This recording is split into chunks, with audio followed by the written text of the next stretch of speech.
कि आखिर ये कहां लिखा है संविधान में कि किसी मुस्लिम बाहुल्य क्षेत्र में हिंदू शोभा यात्रा नहीं निकल सकती। और जब आप रोकते हैं तभी हिंदू पक्ष से भी रिएक्शन आता है कि साहब हम भी नहीं जाने देंगे। भाई मुझे आश्चर्य होता है इन बातों को लेकर के कि मस्जिद के सामने से नहीं निकलने देंगे। क्यों नहीं निकलने देंगे?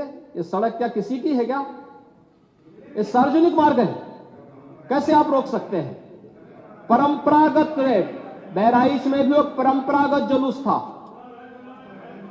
परंपरागत जुलूस था, वही मैं कह रहा हूं, परंपरागत जुलूस था।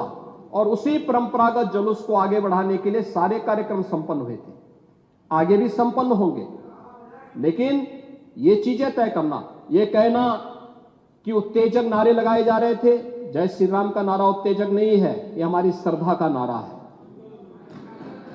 हमारी आस्था का प्रतीक है। कल मैं आपसे कहूंगा कि अल्लाह वो अकबर का जो स्लोगन है ये हमें अच्छा नहीं लगता, नहीं आपको हम रोकें तो क्या आपको अच्छा लगेगा?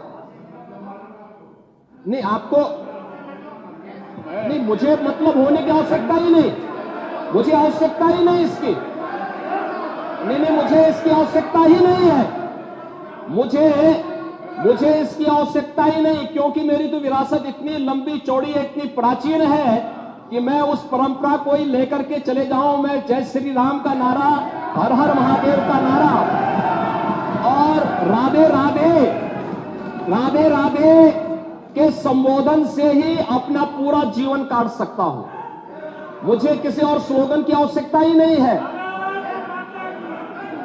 मुझे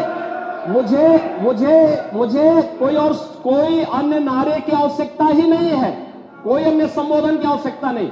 लेकिन मैं आपसे कहना चाहता हूं, कल कोई आपसे कहेगा, कोई हिंदू भी ये कहेगा कि साहब हमें भी परेशानी है, आप लोग मत बोलिए, क्या आपको अच्छा लगेगा?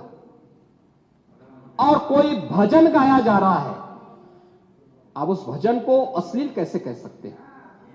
कैसे कह सकते हैं? कांवड़ यात्रा में क्या अश्लील गाने बजते हैं? अरे भगवान शिव के गाने बजते हैं, भगवान शिव के भजन गाए जाते हैं। दुर्गा पूजा के दौरान तो शोभा यात्रा निकलती है, जगत जननी मां भगवती दुर्गा के आरतियां बजती हैं, उनकी चालीसा बजती है, हनुमान चालीसा बजता है। ये हमारे यहां शक्ति के प्रतीक भी है और भक्ति के प्रतीक भी है। नहीं तो वही तो ऐतराज है, समस्या तो उसी बात को लेकर के है, सारा विवाद तो उसी बात को लेकर के है, सारा विवाद तो उसी बात को लेकर के है। और मुझे लगता है आपने बाबरनामा पढ़ा होता तो आप मुझसे बहस करते ही नहीं, जिसमें स्वयं मीर बाकी के द्वारा हरिहर मंदिर तोड़ने का जिक्र किया गया है। क्या बात करते हैं आप? और मुझे लगता है ये जितने लोग यहां पर हैं, ये वहां पे कोई नहीं रहा होगा, लेकिन आपके फोरफादर और फोरफादर के आगे की पीढ़ी उसकी भुक्त भोगी रही होगी, इसलिए आज इस स्थिति में आप लोग वहां पे हैं। कुंदरकी में लोगों का एहसास हुआ है, एक दिन एहसास आपको भी होगा और जरूर होगा। और इसीलिए मैं आपसे कहना चाहूंगा कि ये सनातन की जीत है, जो कुंदरकी की जीत है, ये भारत की वास्तविक जीत है, ये भारत के संविधान की जीत है। For exclusive and insightful videos, subscribe to our new channel ABP Live Premium.